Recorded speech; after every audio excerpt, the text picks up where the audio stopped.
Okay. So yan, yan. Red bell pepper, as usual, favorite ng mga nagdi-detoxify ng kidney. Number 1 detoxifier yun eh. Second is cauliflower, and third is cabbage, macadamia nuts, and then ay wala kayong asparagus ano sir?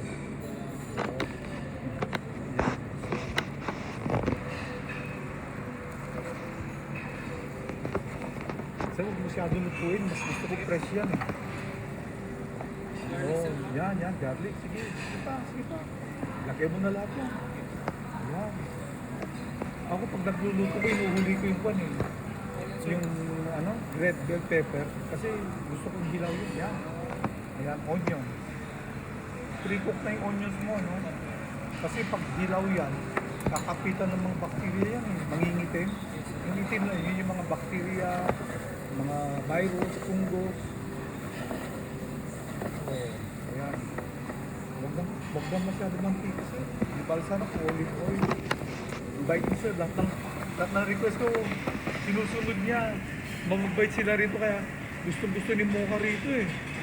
Babait ng mga staff. Kaya dito kami ang stay. Itong nasunod din. Oo, yan. Bigay mo na lahat kasi kung pwede. Oo. Kaya yan ang breakfast ko tsaka lunch na. Ayan. Ayan. Then, paminta sir, kaya. Maganda sana kung meron silang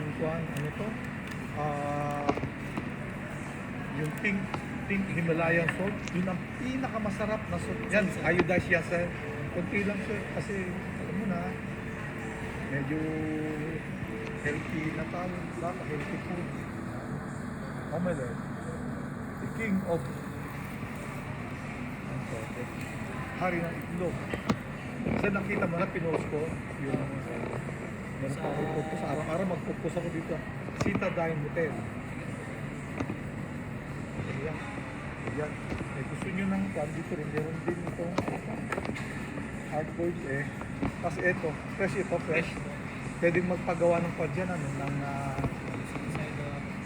pouch egg. Oh, at least yung pouch egg, walang mantika. Lulubog lang sa kumukulong tubig. Tubig na may vinegar yun, Yes, sir. Tapos, pag kumukulo na, saka mo idalaglag yung kwan. Pouch egg. Pag yun, sinerve mo sa tinapay, egg benedict na natawag doon. Meron siya. Di ba ko lang yun? Ako, bumagsak yung shocks ko, sir. Sir, okay na yan. Ayoko ng well done. Ang bait ni sir. The best ka sir, ha? Sir, mag-apply. Tinignan mo na. Nag-inquire ka sa Norwegian Cruise Line kung may opening. Meron naman dito araw-araw yun, sir. Hindi ka interesado. Siguro, sir, mga 1 year. Pag malaki na anak mo, may anak ka na ba? 9 months. 9 months? Okay. Yan, thank you sir. Yan, good. Si Mr. Arnold, ha?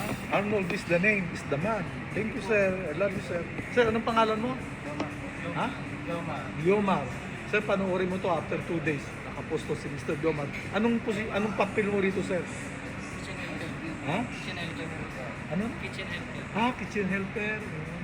Pare-pareho ko ng sweldo rito, minimum wage. O may level ng kitchen helper. Ay ikaw siguro isang libo per day ka, no? Siya siguro 695. Minimum 695 eh. Siguro ikaw nasa 1,000 ka na, ano? Pa sarili kang opisina, sa'yo lahat yan.